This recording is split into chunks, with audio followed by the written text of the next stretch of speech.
aí, vamos ter uma guerra na Ucrânia? Antes de mais nada, galera, mais um vídeo aqui do Tic Tac da Geografia. Não se esqueçam de curtir, compartilhar o vídeo e se inscrever. Não deixa de procurar a gente também no Facebook, no Instagram e no TikTok, hein? E galera, recentemente a Rússia vem realizando exercícios militares na fronteira com a Ucrânia.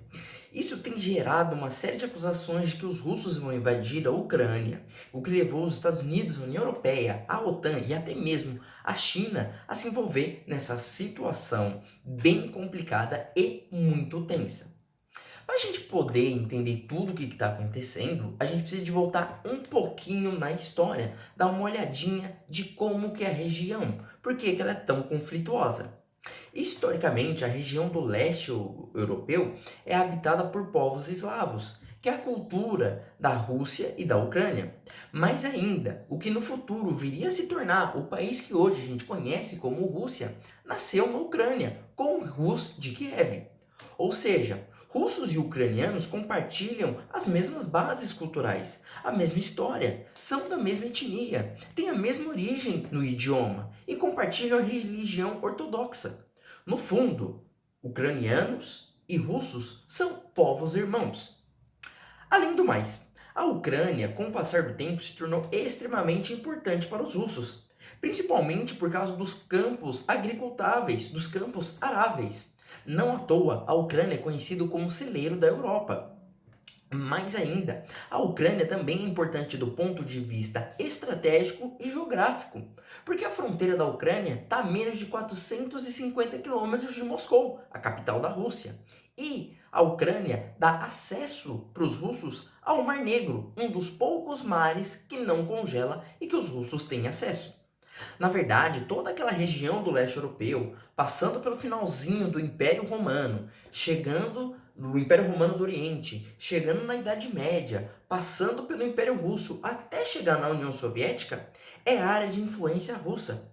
Por muitas vezes, aquela região foi controlada diretamente pela própria Rússia. Não à toa, aquela região do leste europeu, aqueles países, é conhecido como o quintal estratégico russo. Por fim, a Ucrânia, que é uma das regiões que passam os principais gasodutos e oleodutos russos. Esses oleodutos, esses gasodutos, são as matérias-primas que alimentam a Europa, que ajudam a Europa a gerar energia, que ajudam a Europa a se aquecer.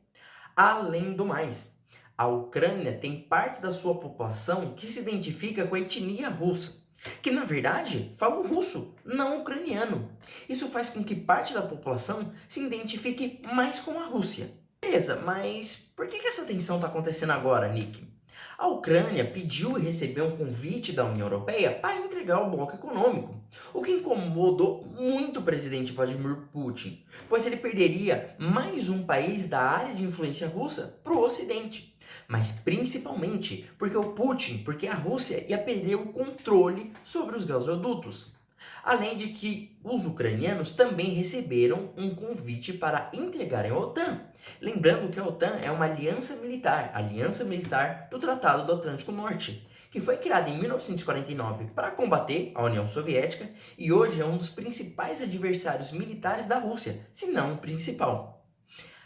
Além disso, parte da população ucraniana queria se aliar com o Ocidente. Por isso eles desejavam e pediram para entrarem na União Europeia. Por isso eles desejavam e pediram para entrar na OTAN. Porém, parte da população também não queria isso. É só a gente lembrar da parte da população ucraniana que se identifica com os russos.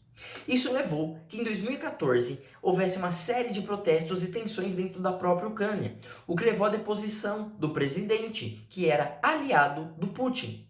Quando isso acontece, estoura uma guerra civil dentro da Ucrânia, com parte da população querendo se alinhar ao mundo ocidental e parte da população querendo se aliar à Rússia. Mais ainda, com todo esse conflito, a Rússia aproveitou para invadir e anexar a península da Crimeia, alegando que estava defendendo uma minoria russa na região. Mas o real objetivo do Putin era garantir acesso a uma saída para o mar que não congela para a Rússia. E apesar de internacionalmente, diplomaticamente, essa invasão e essa anexação ter sido condenada, os Estados Unidos, a OTAN e a União Europeia não fizeram muita coisa além de declarações. Ah, beleza, Nick, eu já entendi porque a Rússia quer tanto a Ucrânia, mas o que os Estados Unidos e a União Europeia têm a ver com isso? Gente, é bem simples. A União Europeia, ela quer mais países, ela quer que mais países europeus entrem dentro do bloco econômico, justamente para se fortalecer, não só do ponto de vista econômico, como diplomático, de infraestrutura, cultural, ou seja, ela quer aumentar o seu poder. Ainda mais depois que o Reino Unido saiu do bloco econômico. A União Europeia, os europeus estão precisando de bastante dinheiro. Então, todo país que puder entrar é uma ajuda muito bem-vinda. Já os Estados Unidos convidaram a Ucrânia para entrar na OTAN, pois os russos são adversários históricos dos Estados Unidos. Além do mais, que os Estados Unidos ele expande a sua influência, o seu poder, através do meio econômico, cultural e militar. Ou seja, a Ucrânia seria uma ótima aliada para os Estados Unidos porque está pertinho da Rússia. Ok, Nick, União Europeia, Estados Unidos, OTAN, Rússia. Beleza, já entendi que a briga é de cachorro grande, mas o que cada um desses países vai fazer? Então, a Rússia ela primeiro pediu que a Ucrânia nunca, em hipótese alguma, pudesse entrar na OTAN. Não só a Ucrânia, mas ele também exigiu isso também por parte da Geórgia, um outro país que era parte da União Soviética e fazia parte da área de influência russa. Ele ainda aumentou mais ainda o pedido, se já não fosse absurdo o suficiente antes. Ele exigiu que todos aqueles países que faziam parte da União Soviética, ou seja, as ex-repúblicas soviéticas, que tenham bases da OTAN, que deve ser retirado todo e qualquer material bélico, além de que todos os soldados também sejam retirados. O Putin alega que ele está fazendo isso, que ele está pedindo isso e principalmente que ele está realizando exercícios militares ali na fronteira, porque ele está se defendendo da OTAN, que tanto ameaça o território russo. Além do mais, o Putin diz que não existe motivo para isso, que a gente não está mais na Guerra Fria e que com o final da União Soviética ali em 1991, de que tinha sido prometido, conversado de que a OTAN não se expandiria mais ainda para o leste europeu. Como se não bastasse esse pedido que já foi considerado muito absurdo por parte dos europeus e dos americanos, o Putin, recentemente, ele admitiu que a OTAN tem mais força e poderio do que a Rússia. Só que a Rússia ainda tem o maior arsenal nuclear do mundo e de que ele não vai ter medo se preciso for utilizar. Já os Estados Unidos vem falando que se os russos invadirem a Ucrânia, eles vão levantar as maiores sanções econômicas que o mundo já viu, inclusive excluindo os russos do sistema financeiro, do sistema bancário mundial, conhecido como SWIFT. Isso tiraria completamente os russos do comércio da globalização do século XXI. Mais ainda, os Estados Unidos falaram que caso realmente os russos invadam o território ucraniano, eles vão apoiar logisticamente e principalmente militarmente os ucranianos, vendendo armas. Não só o Tio Sam vai lucrar com isso, como ele vai estar combatendo os russos indiretamente, o que é conhecido como guerra por procuração. O que, por exemplo, aconteceu ali na Guerra do Vietnã, quando os norte-americanos combatiam os Vietcongs, que eram apoiados pela China e pela União Soviética. Já a União Europeia, ela tem falado que vai apoiar a Ucrânia, mas não tem feito muitas coisas. Inclusive, a Alemanha se recusou a vender arma para os ucranianos, o que deixou o presidente ucraniano, Volodymyr Zelensky, completamente desamparado e desprotegido. Acontece que os europeus eles estão num beco sem saída.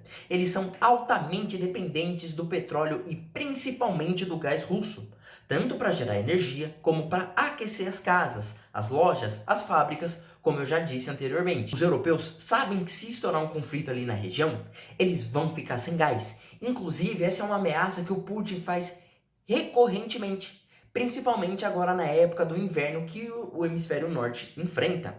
Mais ainda, os europeus sabem que se esse conflito realmente acontecer, quem vai ter que enfrentar, que lidar com os milhares de mortes, com toda a destruição, com toda a crise econômica, humanitária, social e principalmente uma crise de refugiados, quem vai enfrentar isso são os europeus. A própria Ucrânia, a Alemanha, a França, a Itália, o Reino Unido, a Espanha. Os europeus sabem que um conflito ali dentro do continente vai ser prejudicial para eles.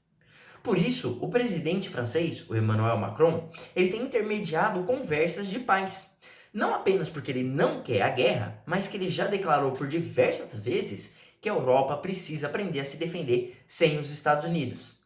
Essa situação de desconfiança dos europeus com a OTAN, de uma certa distância, foi muito criticado, principalmente na época do ex-presidente Trump. Mais ainda, as eleições francesas se aproximam e o Macron quer usar esse momento para tentar uma reeleição.